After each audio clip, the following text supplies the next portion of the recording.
With this year's big free agent signing in Juan Soto, last year's in Shohei Ohtani, these guys are making a ton of money. And when us guys are sitting on the couch talking about baseball, it always comes back to one thing. Does baseball need a salary cap?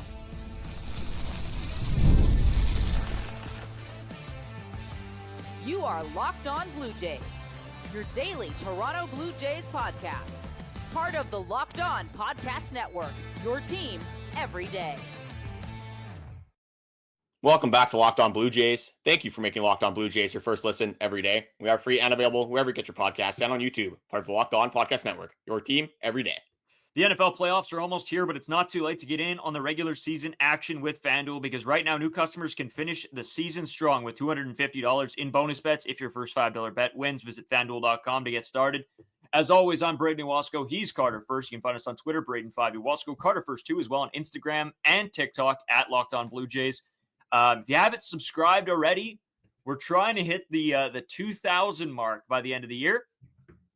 We're probably going to be short of that, but every subscriber helps. We want to build this community, build it out, listen to your guys' opinions. Hopefully you guys listen to ours as well. And we can have those debates and the arguments. So make sure you hit the subscribe button. If you're listening anywhere else, come over to the YouTube page, hit the subscribe button anyway. It's free. It's easy to do so.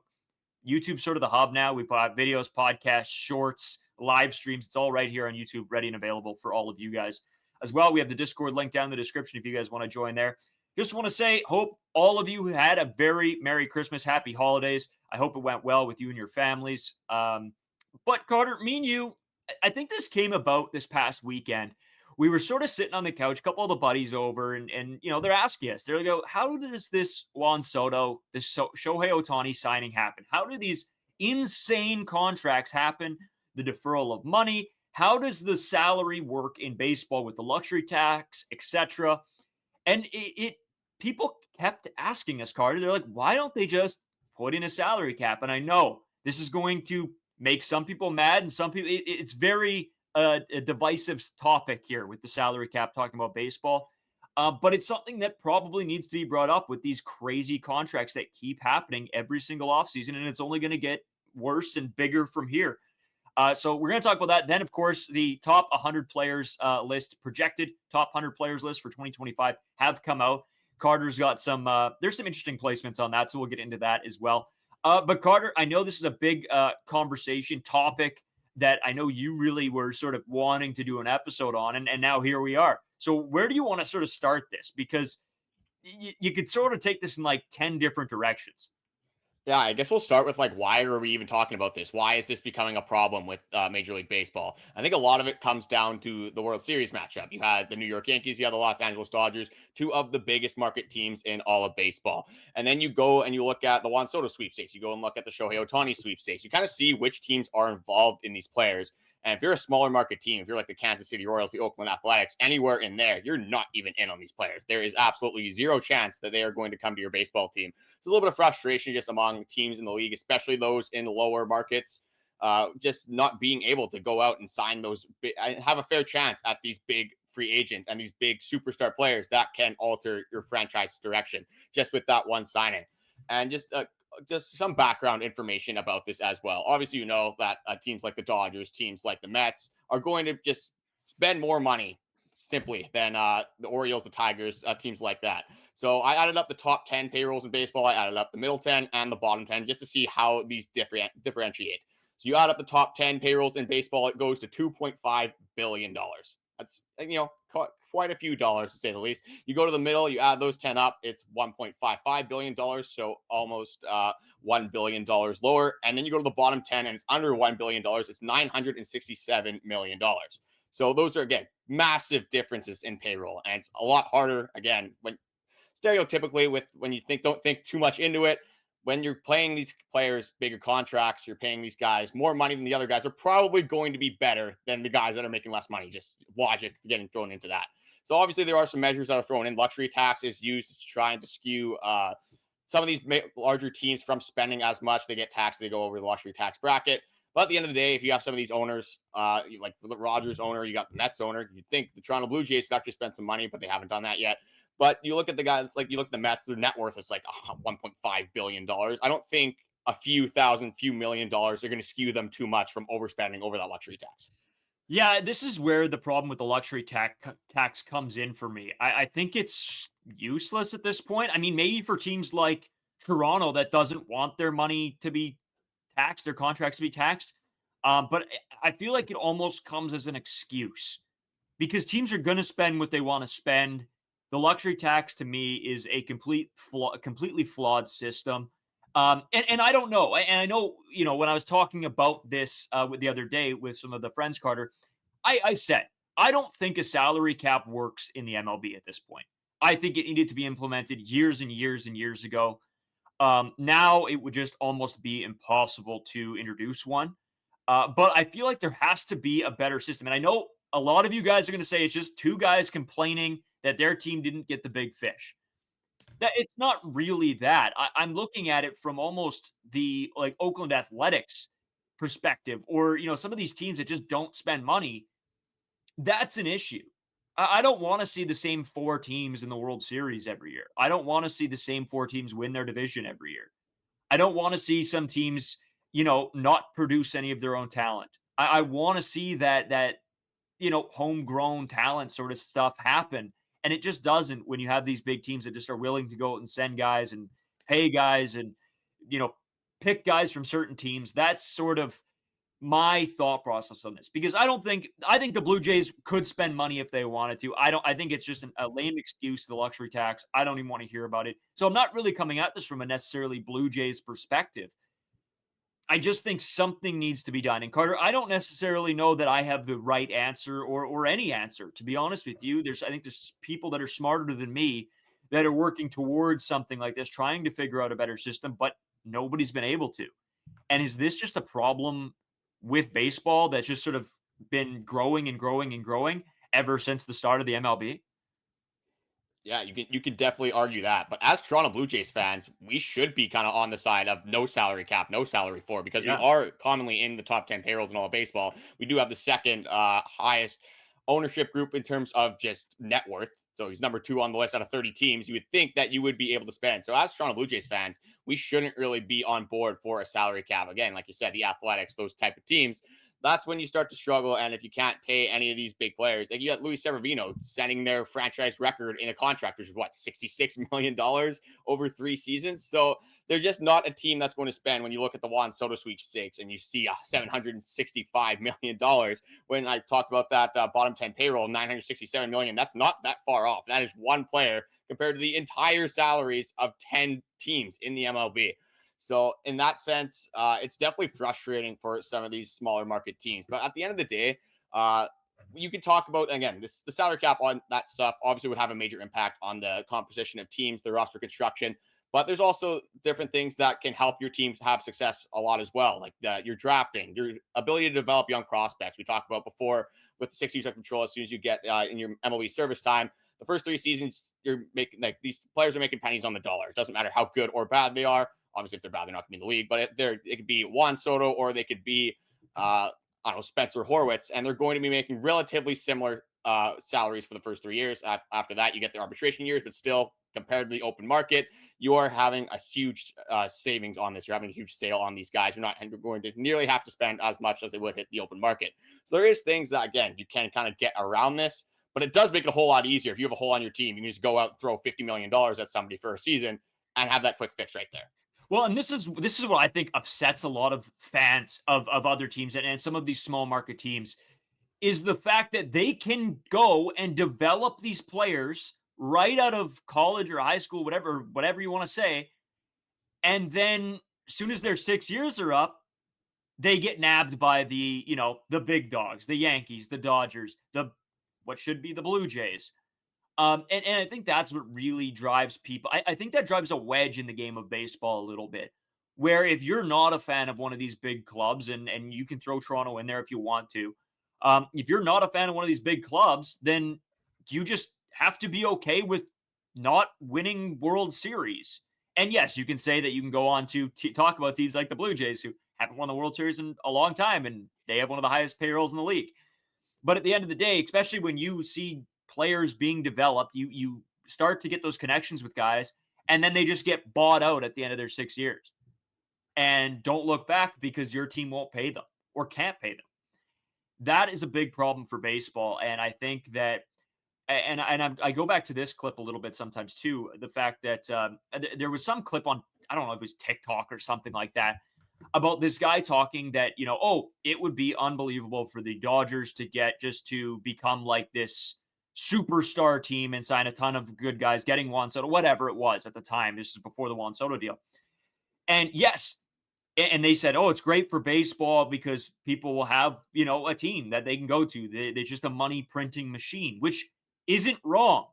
But in the grand scheme of baseball, not having parity in your league is a bad thing. Why would I go and watch the New York Yankees play the Oakland Athletics? Why would I pay money to see that game?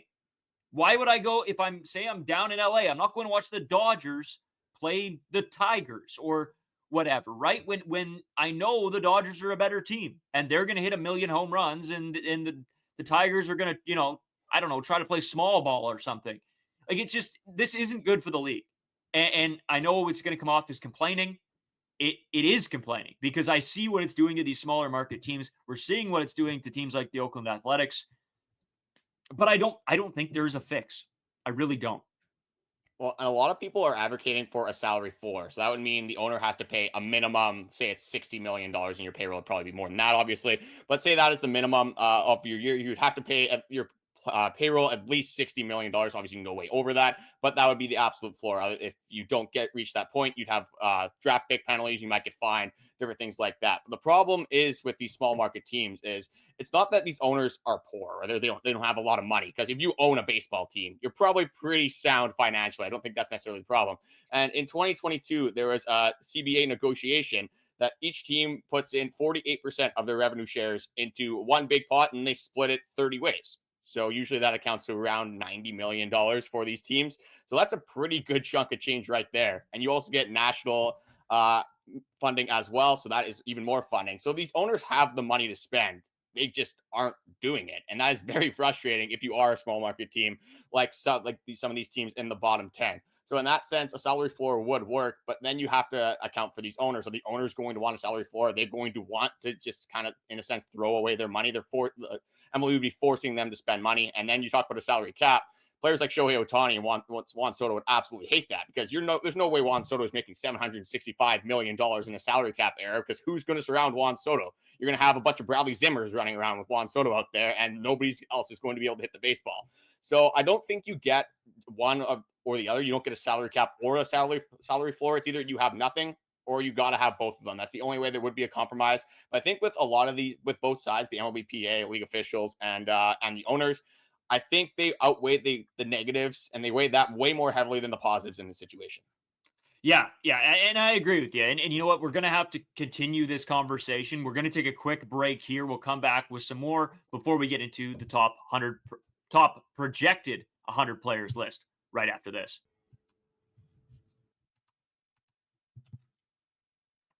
The NFL playoffs are almost here, but it's not too late to get in on the regular season action with FanDuel, America's #1 sports book, because right now new customers can finish the season strong with $250 in bonus bets if your first $5 bet wins. I always talk about FanDuel. It's the easiest, the most accessible way to bet, especially on the live games, which I really love because I want to see who's doing well, who isn't doing well, place my money sort of on the knowledge I have throughout the game. I don't want to try to pick them beforehand and pretty much be a guess. Just visit FanDuel.com to join today. That's FanDuel.com for your chance at $250 in bonus bets. Make every moment more with FanDuel, an official sportsbook partner of the NFL. So, Carter, we continue on with the salary cap sort of league spending conversations here. Let's get into it, I guess, a little bit into the numbers. The percentage of revenue and the percentage that teams actually of that revenue spend on players. What are we looking like here? Let's start with the Blue Jays. The Blue Jays are actually in a pretty good spot on this list, and it hasn't led to any success whatsoever. So I guess you can take this with a grain of salt. The Toronto Blue Jays, in terms of revenue and paying out their payroll, the revenue was $328 million in 2023. Their payroll was $246 million. So that is 75% of their revenue going to their payroll, which again, number 2 in the league. Number 1, the New York Mets at 87%. At the bottom, the Tampa Bay Rays, $301 million revenue, only spent $100 million on their payroll for 33.2%. So I talked about that CBA agreement. I talked about how these owners are getting money and they are clearly earning revenue. They just aren't dealing it to the payroll. I'm not sure where they're spending it. Maybe they're pulling Ross Atkins and the Rogers, and they're going to throw it all into the Rogers Center instead of throwing into the payroll, signing some of these better players. Maybe they're throwing into merchandise, other things. But clearly, it's not going to the players. It's not going to make their team better. And with MLB, the whole goal of an MLB organization is to win a World Series. That's why everyone plays the game of baseball. That's why we watch. That's what we want at the end of the day. We want to win a World Series. And if you're not going to allocate at least the majority of your funds to your payroll, you're not really setting yourself up for success. Yeah, I mean, this is where we run into trouble with this, right? Is how much do you trust the owners with the money that they're making? And it's their money, it's their team, it's their organization. But as fans, I think it's all right to get upset when you see the spending habits of your front office, of your owner. It does get frustrating. I think as Toronto Blue Jays fans and people that run the Toronto Blue Jays podcast, you want to see them spend the money, but you want to see them spend the money properly. So that's a whole nother can of worms that I just do not want to open in this episode because we've gone over it time and time again. But Carter, what are some other teams looking at, like, surprises wise for sort of revenue compared to how much they're actually spending? Is there anything that like really stands out? Like, where are the Yankees and the Dodgers at in all of this? The Yankees are pretty low, lower than I would have thought. They're 18th on this list. I think they made the most amount of revenue in that 2023 season at $679 million. Absolutely insane. And they had $316 million of that into their payroll for 46.5%. What surprised me about this, I just didn't realize the New York Yankees were making that much money compared to the other teams. I thought the Dodgers would be leading it by far. I guess 2023 a little bit different than 2024, obviously.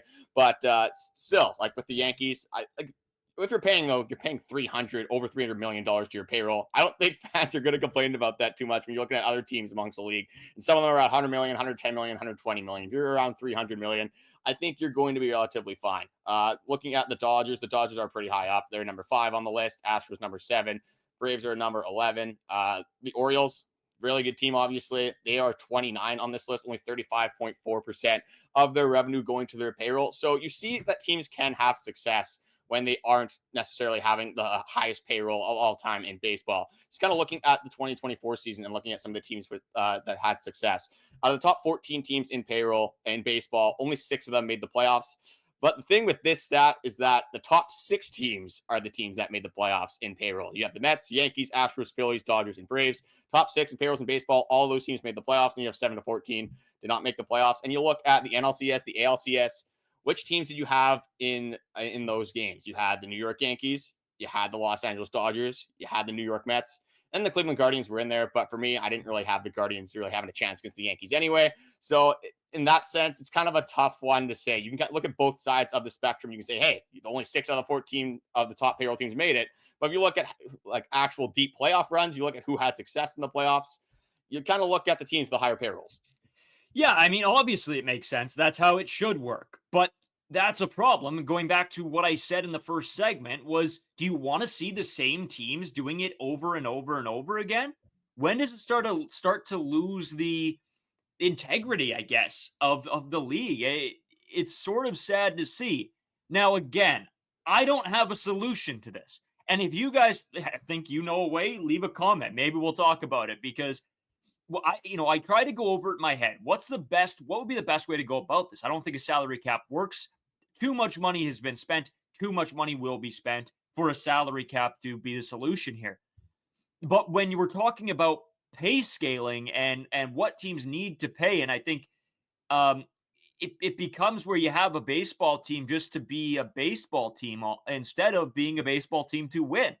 And it's just it's going to make these guys money, and they don't really have to worry about winning if they're making a ton of money. And I don't know the way around that. Again, like I look at a league like the NHL, and it's done very differently. But that's because a salary cap was implemented very early on.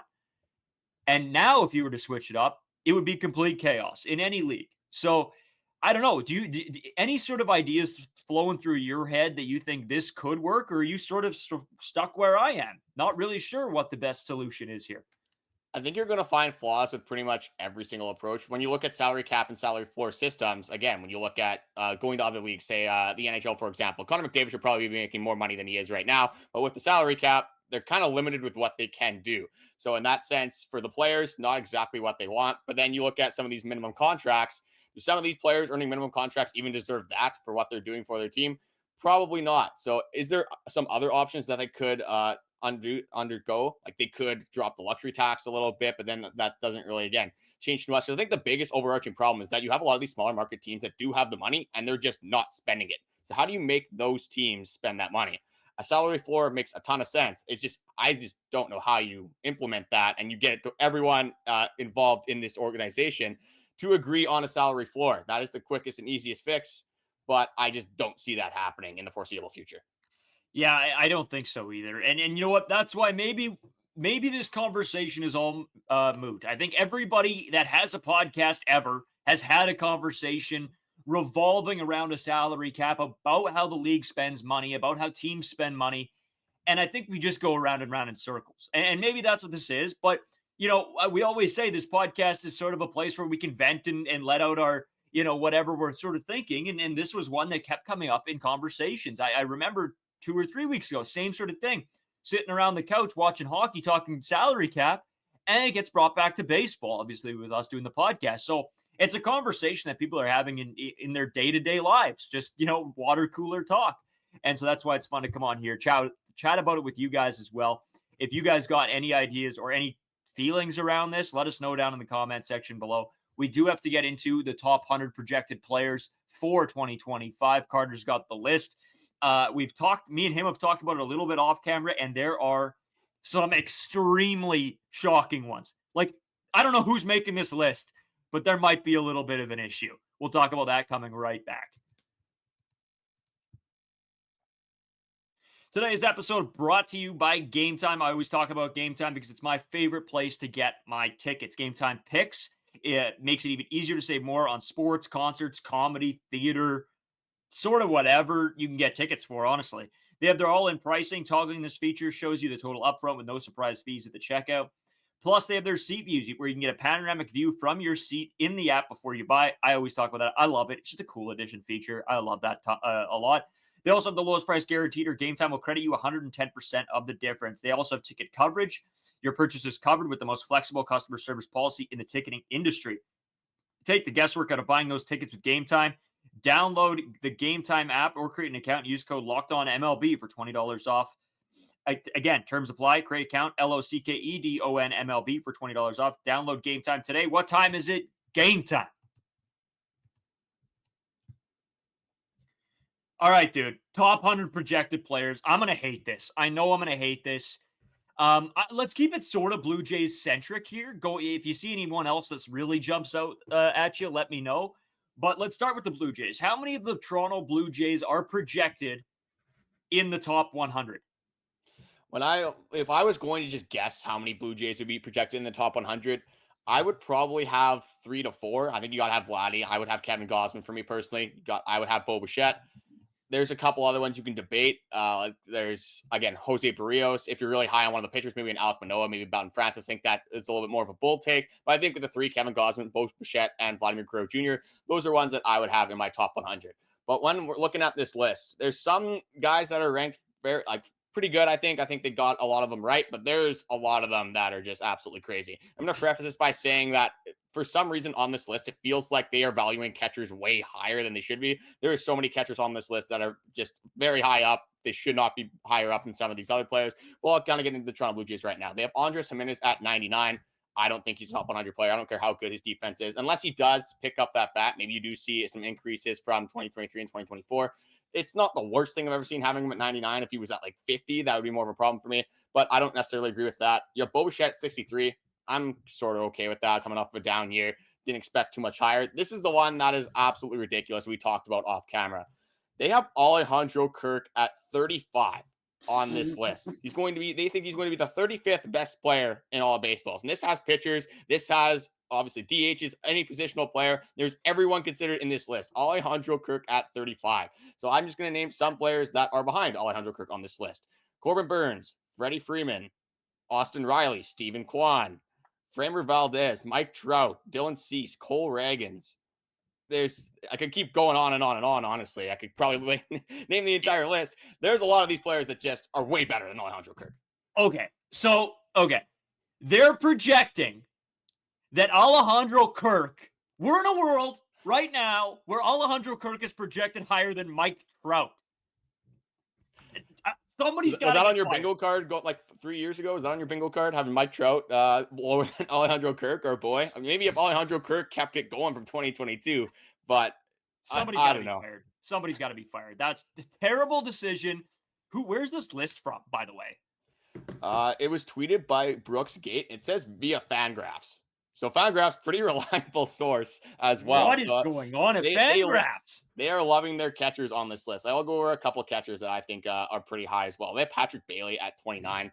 That one's a little bit ridiculous for me as well. Got to go down looking for they have Cal Raleigh at 13. I know we want a Gold Glove. I know he's good, but 13 for Cal Raleigh, we're getting a little crazy here with some of these catchers, but we'll move on to the last Blue Jay on this list. No pitchers on this list for the Toronto Blue Jays. A little bit of an interesting one there. I thought Kevin Gausman would have been able to sneak into the top 100. Didn't expect him to be maybe top 50, but around that 75 mark, that's where I would have had Kevin Gausman. They have Vladimir Guerrero Jr. coming in at 22. He's kind of sandwiched between just lost it, obviously. Okay, he's sandwiched between Corbin Carroll and Ketel Marte. So not the worst thing of all time. There's a couple of guys ahead of him that, again, Jacob deGrom. I don't know if I love him at number 12, but it's a list. It's the offseason. Other than the catchers, I'm not going to complain too much about some of these picks. Other than Matt McLain at 37, I don't like that as well. When you have Freddie Freeman, again, all those guys that I named, it's pretty much the same as Alejandro Kirk, 35, 37. Matt McLain is not better than a lot of these players. Alejandro Kirk is not better than a lot of these players. They have CJ Abrams at 34. I don't think he's better than a lot of these players. So some very interesting rankings coming out from Fangraphs. I don't know what's going on at Fangraphs. That's a trusted site. I put a lot of trust in Fangraphs when I look over their statistics. But you know what? It's all probably a program that they run that does all this for them. Then somebody has to have an inch of thought, and it all goes to hell. Yeah, I don't know if they're basing it off WAR. They're just basing it off eye test. If they're basing it off, I don't know how you value a pitcher compared to a catcher. What's the evaluation tactic there, or a center fielder compared to a pitcher? It's very hard to compare those two. So that's why I'm not going to grill them too hard with a lot of these. It's just, it's kind of crazy when you have some of these catchers, and Alejandro Kirk being the 35th best player in all of baseball. I mean, I would absolutely love if Alejandro Kirk was the 35th best player in all of baseball. But what would his stat line need to look like for Alejandro Kirk to be at that 35 spot? Probably got to hit 290, 375 OBP.